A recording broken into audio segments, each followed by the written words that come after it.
नमस्कार। अभी हम मौजूद हैं दिल्ली के गालिब ऑडिटोरियम में, जहां नासवी का 2 दिन का राष्ट्रीय अधिवेशन चल रहा है और हमारे साथ यहां नासवी से जुड़े हुए एक मेंबर हैं और उनके नाम के साथ हम जानते हैं इस संगठन के बारे में। सबसे पहले आप अपना नाम बताएं। मेरा नाम संजय चोपड़ा है। मैं उत्तराखंड से आता हूँ और पूरे उत्तराखंड के अंदर तमाम रेडी पटरी वालों की लड़ाई जो है लगभग 20 वर्षों से लड़ रहा हूँ। और नासवी से मैं 2000 से जुड़ा हुआ हूँ। 22 वर्ष मुझे हो गए हैं संगठन में। और 2023 के अंदर विधिवत रूप से नासवी का गठन हुआ था। उससे पहले नासवी जो है रेडी पटरी वालों की आवाज़ को बुलंद करने के लिए लगातार प्रयास कर रही थी। ये पूरे भारत में काम करती है? जी हाँ, लगभग देश के 24 राज्यों में हमारा संगठन है और 10 लाख सदस्य हैं। बीच में जैसे कोरोना का जो समय आया, इसमें ऐसे लोगों के लिए बहुत मुश्किल देखा गया जो रेडी पटरी वाले लोग हैं उनके लिए, चूँकि वो रोज़ जो है उनका जो जीवन यापन ऐसा होता है, जो रोजी रोटी होती है वो रोज़मर्रा के आधार पर होती है कि रोज़ कमाना और रोज़ खाना। तो वैसे समय में आपके संगठन ने उन लोगों का कैसे मदद किया? देखिए, इसमें सबसे पहले जब कोरोना काल के दौरान तमाम स्ट्रीट वेंडर को प्रताड़ित किया जा रहा था बहुत सी गली मोहल्लों के अंदर, जबकि स्ट्रीट वेंडर जो है फ्रूट सब्जी रोज़मर्रा की जो वस्तुएं हैं वो उपलब्ध कराने के उद्देश्यों की पूर्ति के लिए लगातार एक सच्चे हिंदुस्तानी के भांति, एक हिंदुस्तान की भांति अपना योगदान करने के लिए निकल रहा था। उस टाइम वो प्रताड़ित हो रहा था लगातार जब प्रताड़ित हो रहा था तो नासवी ने उस आवाज़ को बुलंद करने का काम किया, भारत सरकार को जगाने का काम किया। भारत सरकार कैसे बुलंद? भारत सरकार में लगातार इलेक्ट्रॉनिक मीडिया के माध्यम से, सोशल मीडिया के माध्यम से, ट्विटर के माध्यम से जो अपने आदान प्रदान थे, विचारों के आदान प्रदान थे, जो मुद्दे थे हमारे, उन मुद्दों को लेकर, और लगातार जो हमारी फीडबैक, उनका मदद कैसे हुआ? मैं उसी पे आ रहा हूँ आपको। उनकी मदद जो हुई, सबसे पहले प्रधानमंत्री जी द्वारा 50 लाख स्ट्रीट वेंडरों का एक लक्ष्य निर्धारित किया गया कि जिनको स्वनिधि योजना के तहत, पीएम स्वनिधि योजना के तहत उनको जो है 10,000 का लोन दिया जाएगा। 10,000 लोन देने का पीछे ये था कि जैसे ही वेंडर जो है एस्टेब्लिश हो और दूसरा वेंडर को जो है बैंकिंग की आदत पड़ जाए, और जीरो अकाउंट इनका जो है अकाउंट खुला गया, मतलब ये देखिए आप, और लगातार इनको आदत डाली गई डिजिटल लेन देन की। तो इस प्रकार से जो है आज स्वनिधि योजना एक विकराल रूप ले चुकी है। लगभग 25 लाख वेंडर उसको वापस कर चुका है 10,000 रुपये को, और अभी जो लक्ष्य निर्धारित हो रहा है वो करोड़ों की संख्या में अब जाएगा। पहले 50 लाख था, अब करोड़ों की संख्या में जाएगा।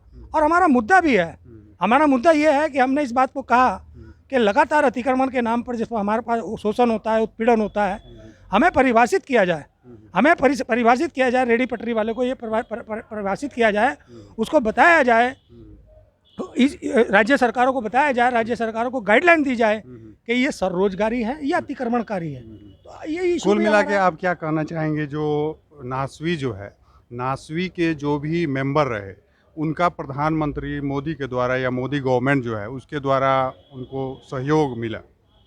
निश्चित रूप से आप देखेंगे कि आज प्रिंसिपल सेक्रेटरी भारत सरकार के यहाँ पर प्रतिनिधित्व कर रहे हैं, और लगातार बहुत से राज्यों के मेयर हैं, मुख्य नगर अधिकारी हैं, जिनसे हमारा डायरेक्ट संवाद हो रहा है। क्योंकि जो वेंडर की समस्या है उसका जो क्रियान्वयन है, उसकी जो समस्या का निदान है, वो निचले पायदान पर नगर निगम, नगर परिषद, नगर पालिका, नगर पंचायत, यहाँ से कि उसका क्रियान्वयन होता है। और वेंडर के और भी कई समस्या है, जैसे कुछ लोगों से यहाँ जानने को मिला, लेकिन कहीं ना कहीं ये जो नासवी है उसके ऊपर काम करती है और धीरे धीरे उन समस्याओं का कैसे समाधान हो उसके लिए काम करती है। और नासवी कहीं एक और मेंबर हैं और ये भी कुछ कहना चाह रहे हैं। सबसे पहले आप अपना नाम बताइए। मेरा नाम मोहम्मद इमरान खान है। मैं जामा मस्जिद नहर पटरी का प्रधान भी हूँ और महासचिव भी हूँ। मेरा कहना है, जब प्रधानमंत्री योजना निकली है और वेंडरों को 10,000 रुपये की योजना दी जा रही है, और एक तरफ वेंडरों को मार्केट रोड से दिल्ली के अंदर उजाड़ा भी जा रहा है, और दिल्ली के अंदर वेंडर बहुत परेशान है। जब मार्केट ही नहीं लगेगी बाजार में, तो वेंडर लोन कहाँ से उतारेगा और कैसे उतारेगा सकता है? तो इसके लिए एक व्यवस्थित कोई तरीका भी तो सरकार अपना सकती है ना। यही तो दिल्ली, जैसे कि अब आप ये लगा लिए प्रधानमंत्री योजना भी ली, और दिल्ली के अंदर हाई कोर्ट के आदेश के ऊपर दिल्ली सरकार ने सर्वे कराया। सर्वे कराने के बाद वेंडर को सीओबी भी मिली। ना सीओबी को मान्य प्राप्त दी जा रही है, ना एलओआर को प्राप्त दी जा रही है। एक तरफ तो प्रधानमंत्री जी कहते हैं कि देश का विकास हो रहा है। मैं कह रहा हूँ प्रधानमंत्री जी से कहना चाहता हूँ, देश का विकास नहीं हो रहा, देश बर्बाद हो रहा है। ये नासवी एक ऐसा संगठन है जिसमें कई मेंबर हैं, कई तरह के मेंबर जुड़े हुए हैं और पूरे राष्ट्रीय स्तर पर, जैसा कि इन्होंने बताया कि 24 राज्यों से जो है इसके मेंबर जुड़े हुए हैं ज़्यादा संख्या में। दिल्ली के मुद्दे और ऐसे में कुछ और ये बताना चाह रहे हैं, आप बताइए क्या दिल्ली के देखिए, मुद्दे पे क्या दिल्ली कहेंगे? के मुद्दे को यहाँ पर प्रमुखता से उठाया गया प्रिंसिपल सेक्रेटरी के सामने, और उन्होंने टाइम दिया, हमारे प्रतिनिधि मंडल को समय दिया कि यहाँ के जो प्लानिंग है वो मुस्तैदी के साथ केंद्र सरकार यहाँ पर लागू करेगी। राज्य सरकार निश्चित रूप से कहीं ना कहीं किसी प्रकार से यहाँ पर सौतेला व्यवहार तमाम स्ट्रीट वेंडरों के साथ कर रही है।